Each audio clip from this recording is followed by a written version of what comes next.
Hey folks, Brian Blessing coming to you from Las Vegas on the set of Sportsbook Radio. Invite you to check out sportsbookradio.com. All the archived shows are there. Great information from both sides of the counter coming to you from Las Vegas. You're going to get outstanding information.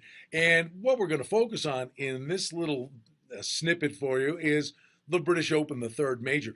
Don't forget baseball, the All-Star game behind us. We get the second half of the baseball season heading into this weekend. And oddsworthbetting.com, our good friends there, have the featured pick of the day for you each and every day, and it's always available to you right below this video. Wanted to talk to you about the British Open. Jordan Spieth has an opportunity for history. He's won the Masters, he's won the U.S. Open, a chance for the Grand Slam. Well, it's a pretty tall order, but he has been spectacular this season.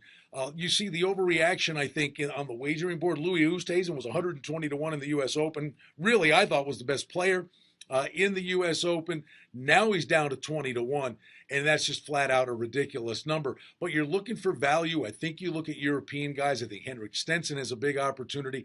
Dustin Johnson's length could be a big factor again. Mentally, how will he recover? We're going to be watching Tiger Woods very closely. Only 30-1 on Tiger, and that's a function of he played better at the Greenbrier Classic, and he knows how to win at St. Andrews. But again, Tiger's so public, you get a deflated number. You're going to get a lot of these European guys that a lot of people don't know about. A guy like Tommy Fleetwood at 80-1 knows how to play St. Andrews.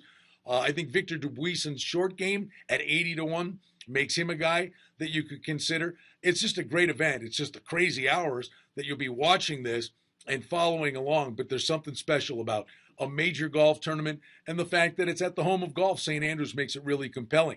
Now, there are countless opportunities to wager on this event throughout the course of the weekend. How about the winning score? Posted over at the Westgate, our friends Jay Cornegay and Jeff Sherman putting these numbers up. They've got the projected score at 275.5. That's 12.5. So they're looking for an opportunity for scores to be posted, good scores. In fact, the lowest score for an individual round at 65, 7 under par.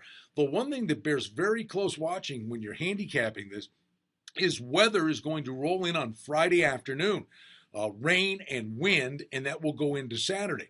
But you got to get the Saturday first. So check out the tee times. The guys that tee off late on Thursday and early on Friday have a huge advantage. A guy like Phil Mickelson, Henrik Stenson, they won't get caught in that weather. Some quality golfers could get the worst of it from a weather perspective and miss the cut. So it absolutely bears watching. There are the standard props that are out there. Will there be a playoff? The nose minus 360. 3-1 would be the return if there is indeed a playoff, which would be the 3-hole shootout kind of format. And other Tiger's finish position. Over under 40.5. Can you imagine? Did you ever think you'd see the day that would be the case for Tiger? Jordan Spieth, his projected finish for an over-under wager, 8.5. Wins the John Deere Classic. Pressure starts to mount now. He's won the first 2 majors. Ricky Fowler, a winner last week. Take into account the guys that competed at the Scottish Open, as did Fowler.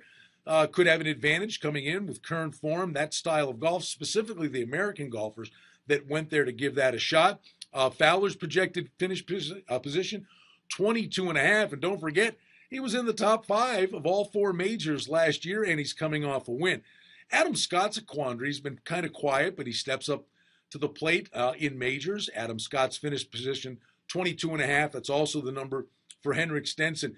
Will Sergio Garcia make the cut? Yes, minus 420. If you think Sergio's going to stub his toe and not make the cut, plus 350 would be the return on that investment. So the cool thing about this, there are many ways to watch this golf tournament and wager on it, and the handicapping of it is real. I mean, the weather forecast is part of it. Check those tee times out. Should be a fun weekend. We'll be watching it closely in Las Vegas, fired up for the British Open. Won't be getting much sleep, but that's the nature of the beast. We enjoy it. Now, once we get the British Open behind the second half of baseball, and then training camps, preseason football, college football, not that far away. Don't forget, oddsworthbetting.com. Featured pick of the day is always available to you right below this video. I'm Brian Blessing in Las Vegas. We'll be back with you again tomorrow.